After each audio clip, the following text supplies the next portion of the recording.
Engo red oil, palm oil, me pato any adrenwo, palm kernel oil, ena anwa, a bit more for coconut oil. Example. The oil yes also woody health wise. I make children video me Ghana phone team ye. Like video na share be one of the most important videos I made and name ye.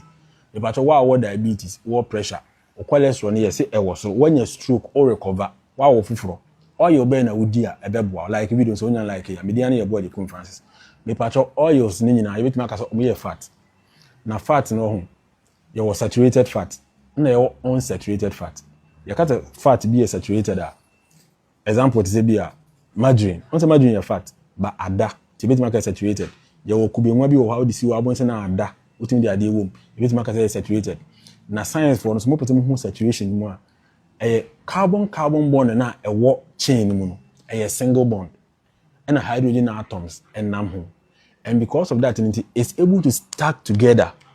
My example being not saturated and non-saturated nasi. But you were trans fat so by in this conversation, me share down from Bamsa. It is a me fat box here, cram here. The machines are made on back on. But I want to say honing in a 4 square to make me the way I say a tasso. This all my baby bar make me a tata so I can ceiling way. A possible that is saturated fat because of single bond in all carbon molecules. But I say the same way you fat unsaturated now. Unsaturated means to say not fat to say the body no even. It means to me for being tata so I'm not can ceiling. And yet even it will be a friend unsaturated. Now the entire and yet even and say bond na a what carbon molecules a double bond. Because of that, ama hydrogens na a war home. A change in a way a man yet stable so bit me for a I remember another example. You see that blocks. So much channel for us come. It will make me the tata so man copan. Now over random gravels, stones are. It me find tata just a mortar and and then they unsaturated gravels na blocks near saturated. Saturated fat and even yet to send mono. Also be waiting because man dinner mono because so we couldn't train amount of fat na one stuck together. That's ada. Hon udi na ntwena ko bozina ada wonsa ana aboa no hwe ne skin na se a na srade na ada wo. That's a saturated fat. Until obinya sa problem like I say, yeah, indina mono just to take you away from the saturated fat. Interest enye a good fat too. Just that because it meter as maintain wow kuma yare wow pressure is a problem na your person versus no dilate no. Udi ni kese bit me problem the comparison na ye no. Your fat red oil a metro di wom. Your fat palm kernel a metro di wom. Na ye fa kubinwa ana oils anwa na wahu di wom na wa ankase wahu se we na e wose medi ye wi a afeni aba nutrient na e wom nso mfa so dia e wo ma ye nipadua nti unya like video no now ye ni palm oil hon komo first palm oil make organic one na enye de ya process kese nti wo ye wa benkwan wo fi na wo sell ni anwa e hon komo na me ba bedi palm oil no ho mfa ne say e beka say oil unsaturated na or saturated fat ewom palmitic acid ewom ye be 40% and ni saturated dem say it military no na because saturated fat nso ye good for any padua boy memory health na so for intino 40% in your bad na osan wo unsaturated na eboa cardiovascular health na e my problem no owo I mean you need to say oleic acid the unsaturated fat eboa you fa unsaturated fat now you bit much money you know your mono unsaturated na say bond na woman double bond na a woman just one na your poly unsaturated double bonds na your carbon molecules mu bit my bebre emu bia o dey fan say no na make na school for na material enti eno no palm oil ewo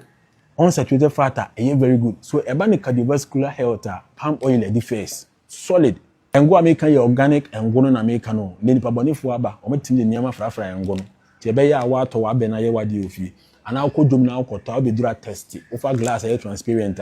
fa engo no bi so ani se engo no ta nsuo nani na nsuo na wa ase na nchenji color e solid o me de die afra Sudan 40 ni Sudan 30 no mo bi afra bo se nsuo na ta glass na se ni ba be ye ko because die ni ntimi ngina nsuo no so but what I say ene mo say oil no eye na mpacho red oil no san wa ade bi aye friend pro vitamin A and beta carotene is very good for your vision. Nti wa eye problem person we di bi ma wani etimi hu ade kra o time ade asa engo na beboa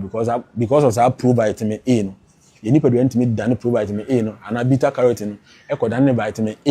A so good for us nti e ho so wasen the first but all alpha carotene so krampo e ho eno so so good for ye nipa do eye nema bebre e na owo tocotrienols na tocotrienols ade no serious ye brain health nti wo a wanya stroke or recover from stroke udi enwo keka e contain tocotrienols ma we need tocotrienols no vitamin E is specific one make sure tocotrienols no so good for your brain health but they make you deal with moderation because you're fat wabo one pc by mona by you try by un sensini mpo na eja wo de adwogo ni makodwane ebi aguso de kontomre aguso wiye watwi wade de nchini kakra bi atom wa pengo organic one ya abenkwan ya say ni na de okoto odwuma ye kama nipa na to no ogidi na de guso a wonya beta carotene ewom which is vitamin A ukonya alpha carotene ewom but ukonya tocotrienols which is vitamin E ewom ukonya oleic acid which is unsaturated fat ewom but ukonya palmitic acid which is saturated fat ewom ukonya linoleic acid which is also another unsaturated fat ewom nipa bebre enim nti engu literally aduro when it comes to say yedi na maka bibi a kire say although say ka say engu no unsaturated and I say unsaturated portion no na good for us nintino so wo hiti engu hiti kese pa it me turn to trans na we na come person me be come because controversial ka say trans on say carbon bond na ewom na me see we ni double bond na ewom hydrogen na aka no one side pe so wo hiti ni cha as adi wait ni sisa na ma hydrogen na dispense na o ma opposite size and e trans eno so nye because ba ne say amutumi lock up na akot na wuntini nim betimi so ama problem nti eno so yenso so na yembra anwa kubi nwa no na pumpkin oil but pumpkin oil so omo nnuane no bebre but mainly saturated nti we need problem with cardiovascular problems wo pese odi anwa bi ade ya aduane ma wa hoden kese bi wa kwa fu mu kodo woni obi atena faako adwenwu no beboa wo ene kwa yeni ni kese na yeni ni de bia adwenwu nso da ni ada vitamin A ni nema amaka kan ye o nti onya sa aspect no vitamin A mu a mbeboa ye o health ni brain health ni ma kan nya onye bi na mbom nso na dia advantage ni se otimi gina heat ano che nti se o ya agbomu na se o pese wonu mu che unlike wonu engu ni cha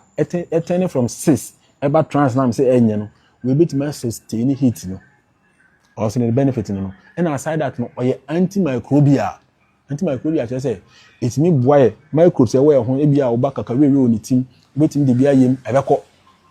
bibi wo ho betim de bia sra nti ye de sra ye ni padua obi sra adwon se ni nkun because e bone skin ho ban na e ban na aduane die daada aduane die se ne ya movement eni wotete no na na no ye adwumaden nti odi adwon na ho den no it me pede ho den ma ye adwumaden because adwon no wo lauric acid buama wo instant energy nti se wo de na akoye na adwuma na ye se wo pe instant energy lauric acid which is found in the adwon na e ma tetefo no mu dipa ba ne your movement e slow kakra nti se wo pede e top abenya vitamins we make nyina na nka engo kokko no e best in fact ye fa oil na e kube oil no coconut oil and this is saturated and also nye for obi a cardiovascular problem obi a wo battle with pressure wo battle with animal ubedi adi kitwa adi on say ka cholesterol yedi hu komo bebre your LD or low density lipoprotein your HD or high density lipoprotein your triglycerides your chylomicrons na dinti ya na muka say oil bi nya ne say oil ni bi wo ho a epeja cholesterol na say e bad no but LD or na low density lipoprotein sa lipoprotein it mi peja no kosoro eno no ya na e pese e ba fom for wo cardiovascular problem yes a bit me under wo ntini num but what am I say nti wudi enwo na although say enwo was saturated fat kakra wo but na do no ye de ni padua no bit me use nti man di ni kase wudi ni moderation a e be use 40% ni na ma de aka na e unsaturated ni padua na se use ni yie because eno na enda nti eno no be peja wo HDL which is the good cholesterol high density lipoprotein na abo ho ban na dia yesi teso na man di ni kase na ye saturated no eno mum be peja o LDL no ama LDL na akosoro ye pese ba fom epeja no kosoro enye ebi wo so a epeja LDL na ese epeja ADL no nti oboa na okun which is also not good nti engo na onu mum peja mienu no a good option. And then Yeboah Agyekum Francis me sure say the won't go na mum di no in moderation. I want to make your differences. You bet me olive oil and it unsaturated. And see good. But nyana te so ba bi nya vitamin A ni ne ma na wo engunu mu no.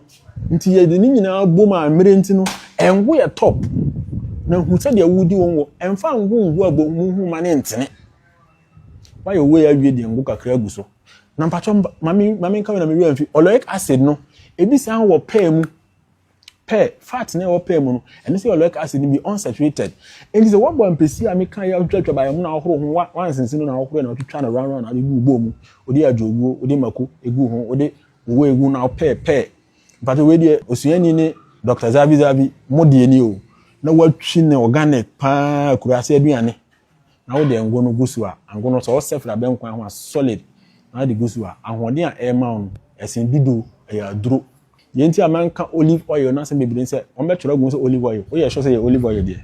nde Ghana olive oil no krampo ye de mpaebo ene fe na anointing oil me ka bebire nim Yeboah na be da ahunta se we nyina de a cho but like video na share mo bi se ene de Yeboah be kyerɛkyerɛ oil nti di aduane de hu oil a yedidi damela herbal for ne mamedi we ebro ti wo de ne malaria typhoid related problems Mr. Daniel Miller also performance ni herbal store bia na ko bisa bi obenya Life Choice International or the mushroom na etu yare o Ghana the royal foam na e my mattresses and sofas amayeti matinam na yadem na aboye nkwa ho ban me dia na Yeboah Agyekum Francis na aba Ghana me biomedical scientist na me self-taught psychologist ti de bia me church on me ti na mo pese o grow wuti pese o grow beard brame ho so pese o to baba shop niema salon niema papa Kumasi na nkan so abrame ho Kumasi me wadum Accra me wo Santa Maria me in person mo Accra ba me wo workers o Kumasi akwa be hwe okama pacho kotwa we no so ebi aba why kotwa we no ebi aba man